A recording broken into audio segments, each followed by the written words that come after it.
Merci.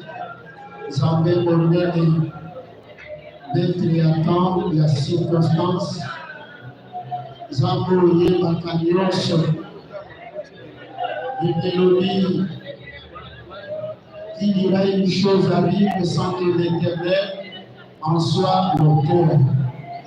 Zambo Zalaki auteur, il y a une tableau monnaie qui tombe la Tibiso. Le Makoni na yezo le bateau pour Isayo, la circonstance nyonso, Zambalo la tokumisio ona likambo oyo ekolo moma oyo toyekokoza yango na maboko na yo nyonso koleka awa tosengi lisungi na yo zala elongo na biso gloire na yo ezala partage na biso moma moke oyo tolingi koleka na exhortation Nzambe simba mitema ya bandeko nyonso bazwami na kati na sale oyo parce lelo mpona ndeko na biso nata esili etikali biso baetoza na bongo yawe yo olobela biso makomi na yo elobi ete poussé par le Saint-Esprit les hommes ont parlé de la part de Dieu. Seigneur, nous voulons que toi-même tu descendes et que tu parles à cette assistance. Au nom de Jésus-Christ, nous avons ainsi prié et nous disons tous Amen. Amen. Est-ce que vous pouvez dire Nzambalo na maboko? Merci, bien-aimé. Yaboya biso koleka na mwa exhortation toza koinforme na bandeko nyonso oye na germe de fleur na yo leka na simawa esika ya ndeko ya luko sensui bakoma yo nyonso esalama na mololo yeme na mwa miniti moke na bito kabolana na maloba oyo moto na Nzambe Moïse alobaki na mokanda na msomo Moïse azolo lelo moko ya motuya alobi ete Seigneur apprends-moi à bien compter les jours pour que nous appliquions notre cœur à la sagesse. Et lisusu Moïse wana kaka azoloba na biso na mokanda na msomo ete bomoi na moto eza po ya mwa ntango moke mpona bao baza le plus robuste. Moïse alobi ils peuvent vivre jusqu'à 80 ans, mais pour les moins robustes ils peuvent vivre moins de cette année-là. Bien-aimé eloko nini na nina yebisa yo na vamidi ya lelo nalingi koyeba yango malamu esengeli na yo koyekola kotanga mikolo na yo ntango ozana na bomoi na se na mokili oyo po te kokoma na ngonga moko oyo okozala lisusu na bomoi te. Me soki oyekolaki kotanga mikolo na yo ntango ozalaki na pemba na bomoi te, bien-aimé lelo leki na biso kona biso ya mwasi mpona bamisusu kote kobenga ye mwana na yo, bien-aimé lelo aza lisusu te. Me yo nanga totikali na bomoi eloko nini tokoki kosala toyeba ete ntango oyo Nzambe apesi biso tovivre na se na ntango oyo eza quelque chose de très important. La français balobaka ete le temps c'est l'argent. Bien ezalaka pamba te esengeli oyeba kosalela ntan na yo ntango ozanga na bomoi ntango ozala makasi na nzoto ozokita ozomata ozosala mosala. Bien-aimé yeba ete nsima na ntan oyo ozokoningana ozokita ozomata il y aura un temps oyo bakobenga yo ndenge babengi leki na biso. Moïse azoloba apprends-nous à mieux compter nos jours. Moto ya yebi kotanga mikolo na ye malamu azali moto oyo atieli Yesu Kristo motema. Bien-aimé koyeba kotanga mikolo malamu c'est-à-dire kofungola motema na yo konimela Yesu na bomoi na yo lokola nkolo mpe mobikisi na yo. Parce que un jour, bien-aimé, okozala lisusu na bomoi te, okozala lisusu na pema te, ekozala yo peut-être trop tard mpo na yo kozwa occasion ya kondimela Yesu na bomoi na yo lokola nkolo mpe mobikisi na yo. Yango eleko malamu yango oyo toprofite na occasion oyo kolendisana. Bien-aimé, Bible ezoloba toyeba kosalela ntango. Ntango tozana na makasi, ntango tozana na pema na bomoi, yeba koprofite na ntango oyo ofungola motema na yo. Yesu akota na bomoi na yo, azala nkolo mpe mobikisi na yo. Nsima na bomoi oyo tozana yango, bien-aimé, toyeba ete liwa ezali.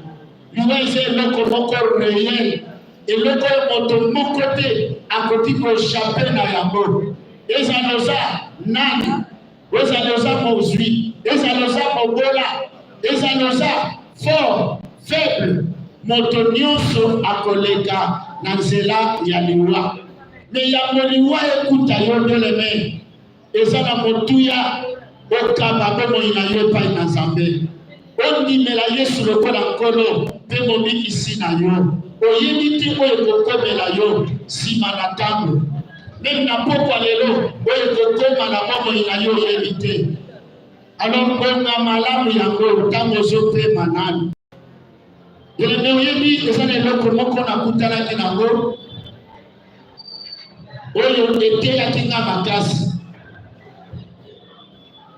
Nazosukisaka kwa exhortation na ngepai wana. Ezalaki na mama alamuki malamu na tongo ye na libota na ye. Eki mwana na ye ya mobali kwa tinda ye mwana kende kosomela melo kosongolo na nzela. Mwana lobi mama ngana okende te. Mama bandiko na mwana na ye mbango. Yo mwana zotinda yo soko ya kokende. Na mbango azalaki kolanda mwana. Bien-aimé, mwana tellement zala montré David, maman s'est poussée. Maman comme il avait dit, maman a dit, c'était bon que cela qui bosso la vie, sur place ma fille. Mwana azalaki kolanda, mwana sako musika. Maman ya yeba kite kapai kokutela nga liwa. Eloko nini na nina yebisa yo. Liwa ekoki koya à tout moment. Les autres se font la même probabilité. La mission, bien entendu, qu'il y a un traitement, mais mon colon y a pour famille a commis sa maladie. Crise directement à conduire. On y évite, on y a si mal une heure. On y évite, on y a si mal mon colon. Le colon a osana de la macasse, il y a peu de monde. Il y a le mec et les malades, il y a eu le problème de la Yesu akota na bomoi na yo ya Mungu. Andiko lemabisho molai te. Mais tout ça lokola Moïse. Alors le Seigneur apprend-nous à mieux compter nos jours. Yikola kotanga mikolo na yo. Yikola bien-aimé kosale na tango na yo na mukiyolo. Oyo toya lobi ya yote. Demain appartient à Dieu. Yo mokolo na yo eza lelo eza sikolo kongola motema na yo nimela Yesu lokola nkolo mpe mobikisi na yo koloba teke ta ezana koloba teke non nakosala yango Bible elobi quand vous entendez sa voix n'endurcissez pas votre cœur kokanga motema na yo te. Peut-être occasion oyo eza occasion moko anango Nzambe apesi nga na yo po toyeba yo. Applique ton cœur à la sagesse. La véritable sagesse, c'est que tu es la montée par la mission, c'est le Seigneur Jésus-Christ. Est-ce que vous le banana? Amen. Vous le banana? Amen. Dieu la Yesu motema. Dieu de sagesse ya solo. Ce qui au premier monté malayo. Yesu continue à bomoi na yo. Bien-aimé, attends liwa écoute yo. Bien-aimé, okozala lisusu moto ya kobanga te parce que nsima na liwa eza na bomoi mosusu ya malamu ya kitoko oyo eza kozela biso oyo ezozela bato bandimeli Yesu lokola nkolo mpe mobikisi na bango. Kolinga te orate vi oyo, c'est très important. Zamba pambola yo yo moto oyoki nga nalingi tosala mwa losambo oyo Non. Occasionnellement, non, et pas dans un hasard et ça ça m'a dit que mon colonel vous allez avoir moi exhortation à monter.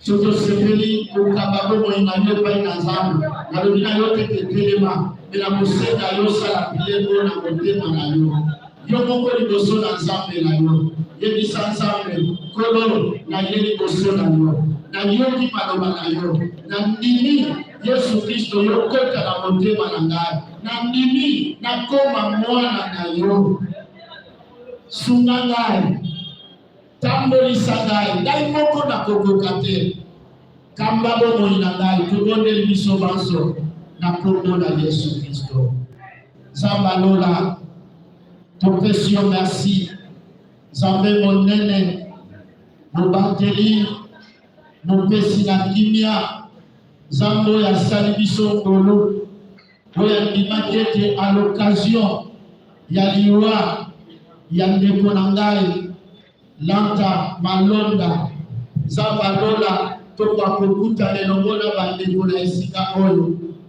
maloba na yo likolo na ngai losambo na ngai lokola mosali na yo ezali ete moto nyonso oyo andimi kofongola motema na ye ete yo Yesu kota nzambe alola omona ye nzambe change vi na ye kaka sikoyo nkolo na ngai lokola ndimeli yo andimi ete yo Yesu ozwa contrôle ya vi na ye nzambe banda lelo banda kotambusa bomoi na ye limbisa masumu na ye oyo nyonso akoki kosala oyo epesaki yo lokumu te nkolo yawe mawa na yo sopana na bomoi ya bana na yo mpe nzambe zala elongo na baye nyonso bandimi kokamela yo bomoi na bango mpe ndeko nyonso bayoki liloba oyo nkolo na ngai tika yawe nzambe ezala lokola busol oyo tobanda kotambolisa moko na moko toyeba ete nsima na mwa ntango moke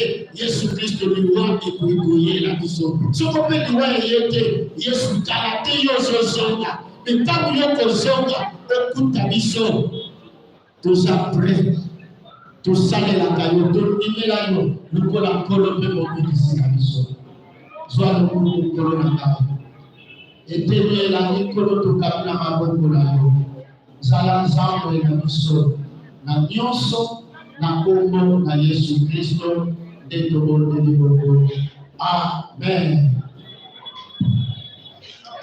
Merci, pasteur. Rapidement, tozokende na moment biso ya témoignage. Mais en attendant, toujours après, toujours bandeko, toujours en train de faire, voilà, pour un témoignage, de vos papiers, on va faire un témoignage, de vos activités, pour les témoignages.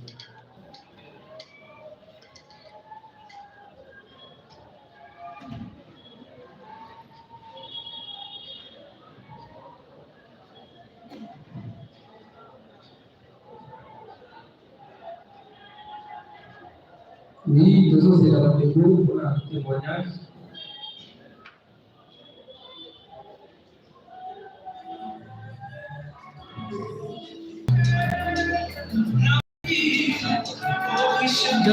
Merci encore le témoignage de la photographie et pour bien faire Chakala pour cette photographie. Merci.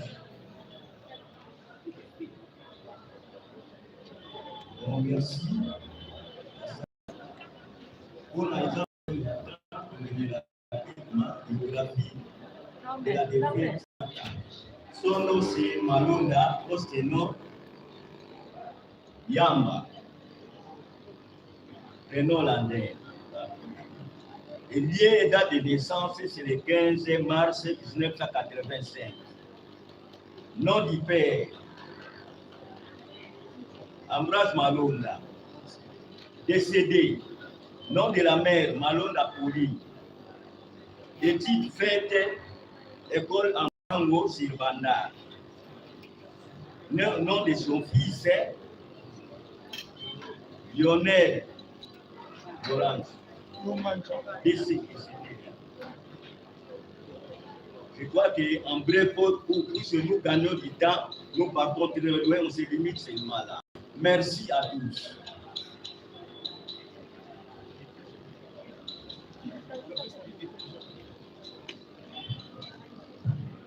Merci. Que l'équipe biographie de M. Lamoui. Si tu as un moment à gérer des frères,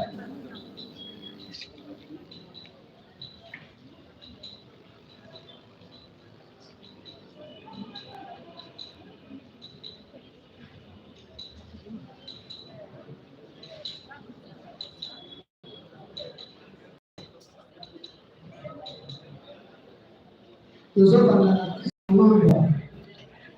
l'équipe a déjà besoin qui se demande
Après Matiki, 63, 82, Kiki, c'est comme ça, nous savons que la même si c'est les espaces.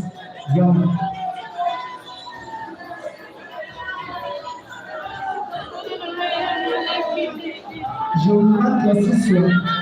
Je vous marque la session.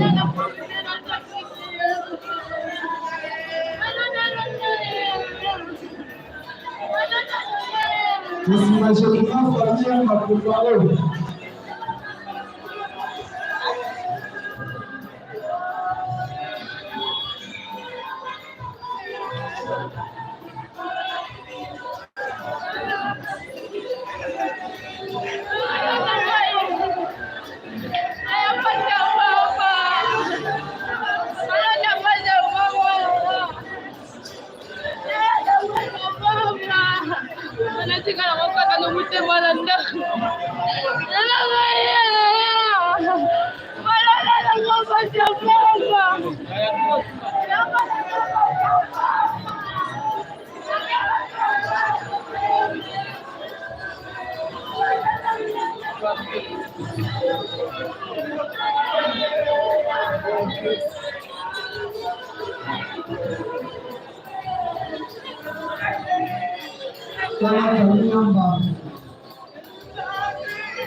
Nakadisi Bukula Ilola Yesuka Kozotele na cimetière ya Mikati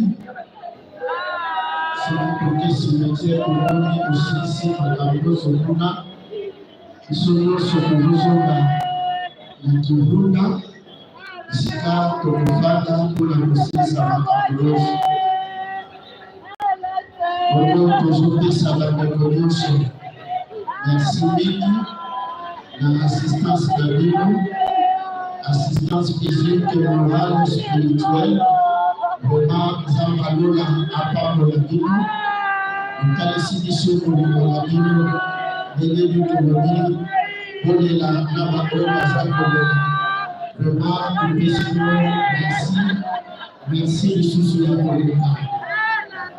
Nous aussi, la cimetière, pour le temps. Na kibula kuna sika ilizalati ukile niko na kusala kwa mjini ukile ni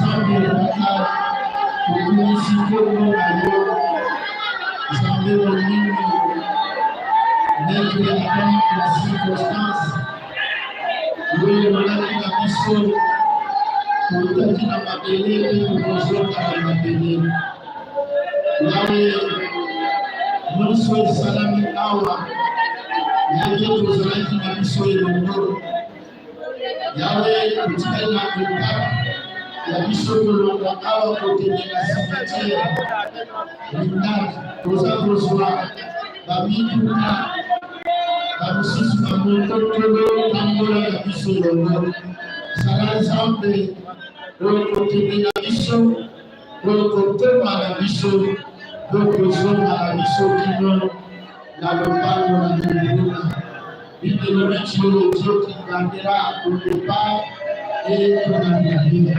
Tika Eza na Kongo Kolo Nelai Kondele ni Nusu na Yoke Bidumba Nusu Mbili Osakana kueleza yawe na kutapo tikali zakaro wa kuelezi yango makombe na Yesu Kristo tikali wala yote na Kristo eza occasion wewe kusabisa Yesu ni oka eza occasion Dieu que la division dans le monde.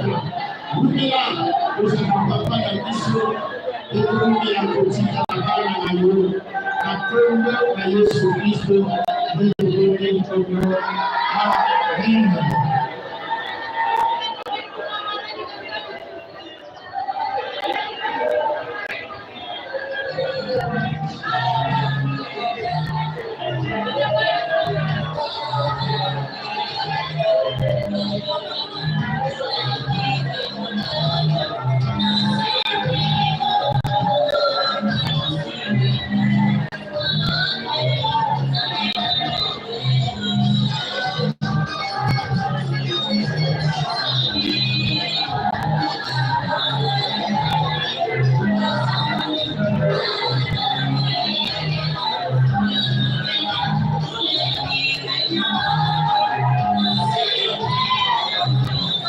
Amen.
This one.